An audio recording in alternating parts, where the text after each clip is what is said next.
estamos aí de volta, né, para nossa segunda aula de hoje. Hoje é 11 de agosto, terça-feira, e agora a nossa aula é de geografia.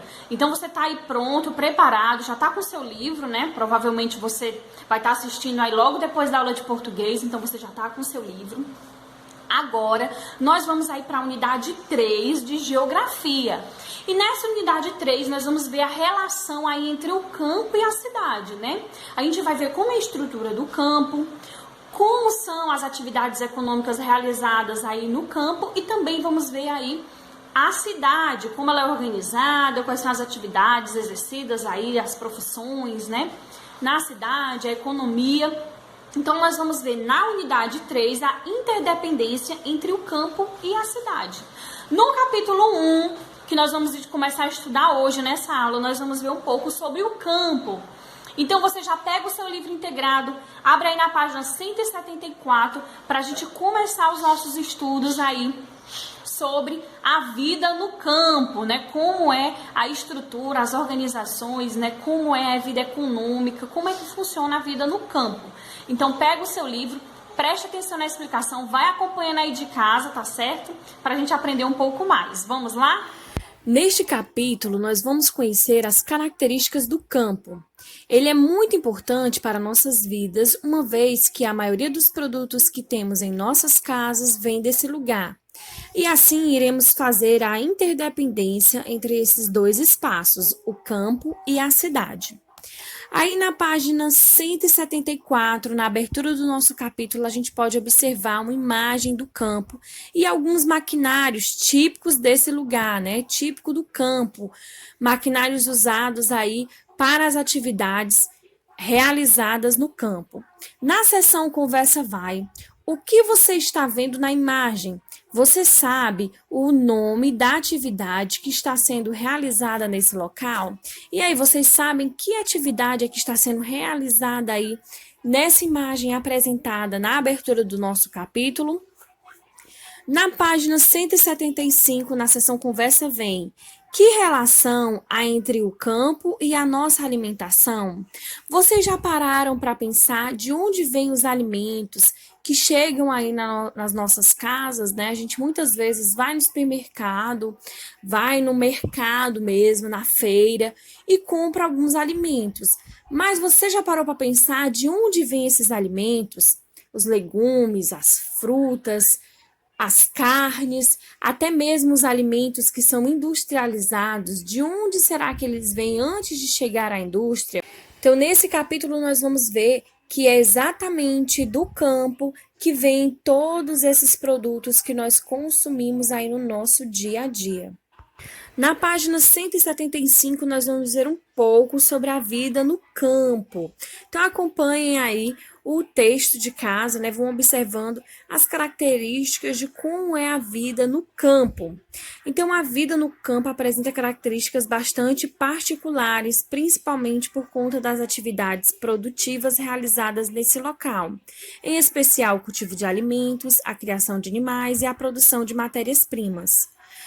A realização dessas atividades requer grandes áreas. O cultivo de alimentos, por exemplo, geralmente ocupa grandes extensões de terra. Para ter uma ideia, compare nos quadros a seguir a área ocupada por alguns cultivos em nosso país e a área territorial de alguns estados. Observando a tabela apresentada pelo livro, nós podemos ver o cultivo da cana-de-açúcar e a sua área ocupada em quilômetros quadrados, a de arroz, a de soja, e também podemos ver na tabela aí logo do lado os estados de Pernambuco, Sergipe, Mato Grosso do Sul e a sua área territorial também em quilômetros quadrados. E nós podemos ver que comparando aí essas duas tabelas e a área ocupada pelo cultivo por esses estados, existem áreas de cultivo maiores do que a área territorial de alguns estados brasileiros, como é o caso aí da cana-de-açúcar. A população que vive no campo, por sua vez, é menor que a população que vive na cidade. Segundo dados do IBGE, Instituto Brasileiro de Geografia e Estatística, mais de 84% da população brasileira vive nas cidades. Ou seja, as dimensões territoriais ocupadas pelo campo e pela cidade e a relação com a população demonstra que no campo a densidade populacional é inferior à da cidade, fazendo com que as pessoas vivam mais distantes umas das outras. Essa é uma diferença fundamental entre a vida no campo e a vida na cidade. Na página 176, nós vemos a densidade populacional do campo.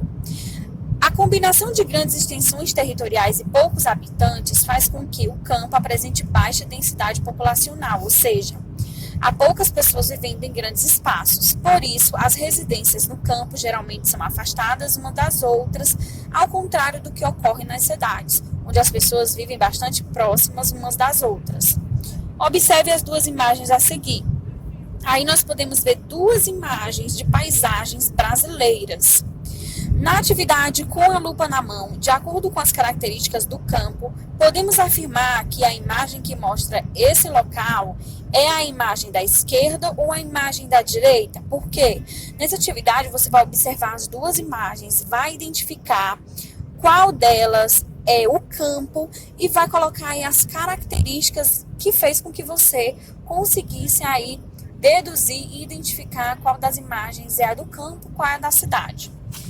Na página 177, nós podemos ver o trabalho no campo. Outro importante fator que caracteriza o modo de vida do campo é o trabalho que é desenvolvido nesse espaço. Entre as diferentes atividades praticadas, podemos destacar a produção agropecuária. Essas atividades são bastante influenciadas pelos elementos naturais. Muitas vezes, o agricultor precisa aguardar a mudança do clima para que possa realizar a semeadura de uma nova safra. Invernos rigorosos ou chuvas intensas podem levar à perda da produção e é consequente redução dos lucros do agricultor. No campo, a rotina diária de trabalho é intensa em função da necessidade do uso da luz natural. O trabalho começa assim que o sol nasce e termina quando ele se põe. Diferentemente da cidade, onde o trabalho é determinado com base em um horário predefinido, conhecido como expediente.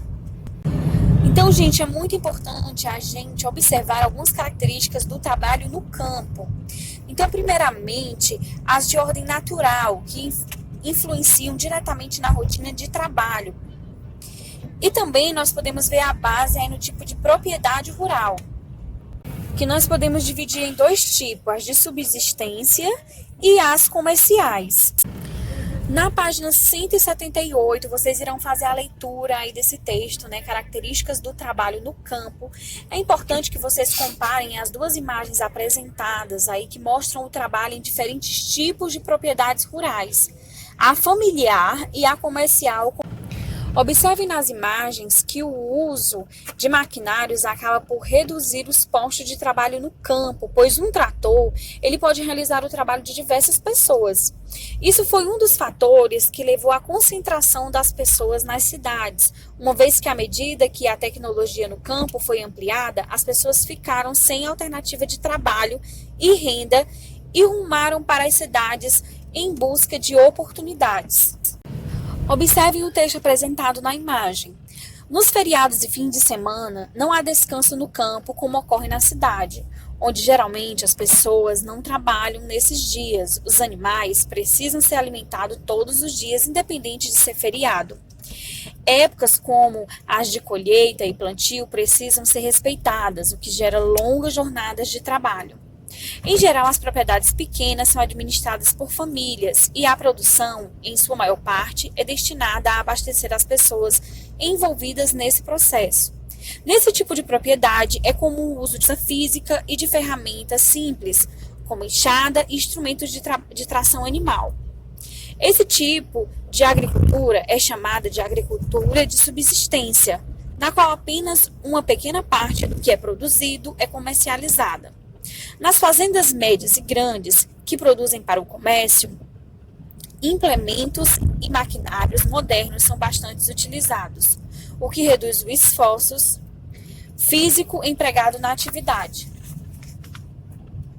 Em geral, nas grandes propriedades, o trabalhador recebe uma quantia por seu trabalho, diferentemente do que ocorre na agricultura familiar. Um tipo de relação de trabalho muito comum na atividade agrícola é o trabalho temporário, no qual o trabalhador é contratado por determinado período, especialmente naqueles em que a demanda por mão de obra é maior, como o plantio ou a colheita. Geralmente, esses trabalhadores recebem por dia e são chamados popularmente de boias frias. Além dos agricultores, que são aqueles envolvidos diretamente com o processo de cultivo, trabalham no campo outros profissionais, como agrônomos e veterinários. Muitos deles não residem no campo, mas em cidades próximas e deslocam-se até as propriedades rurais para desenvolver suas atividades técnicas. Aí na página 179 nós temos a atividade Mão na Massa, onde apresenta uma ilustração que mostra uma propriedade rural com diversas pessoas. Você vai circular as pessoas que não exercem suas atividades no campo. Então observem bem aí todas essas pessoas que estão apresentadas e você vai circular apenas as que não apresentam suas atividades especificamente no campo. Vocês também irão realizar a atividade na ficha de atividades, aí na ficha de atividades, na página 97, onde vocês irão, nesse espaço aí em branco, desenhar como é o trabalho no campo. Então, utilizem aí bem o espaço, né? Explorem bem esse espaço para fazer um desenho representando como é o trabalho no campo. Na página 98, que vocês também irão fazer, no desenho que você produziu, circule elementos característicos do campo. Na terceira questão, cite as principais atividades desenvolvidas no campo. Então, você vai colocar exatamente aí as atividades que a gente conheceu, né? Algumas atividades que a gente conheceu que são realizadas aí especificamente no campo. Na quarta questão, observe a imagem a seguir, que é essa imagem que vocês estão observando também aí no vídeo de vocês. E sobre o campo e com base na imagem, marque um X na afirmativa correta. Então, vocês vão ler aí 3 opções, 3 frases e vão ver quais delas estão corretas em relação aí ao campo. Feito aí a nossa explicação inicial desse capítulo 1 da unidade 3, tá certo? Você já viu aí uma pequena introdução. A gente vai estar fazendo uma atividade aí para vocês estarem também colocando em prática, treinando, reforçando os estudos. Não entendi a questão, não me lembro, volta lá no livro, lê de novo, exercita também a sua leitura aí, fazendo a leitura do capítulo, tá certo? Para você conseguir aí resolver as suas atividades. Então é isso, eu vou estar deixando a agenda aqui no final do vídeo. Copiem a agenda de vocês na agenda escolar, tá certo? Para vocês terem também aí tudo organizadinho, as atividades desse livro 3. Então é isso, gente. Um beijão, fiquem com Deus, até a nossa próxima aula. Tchau, tchau.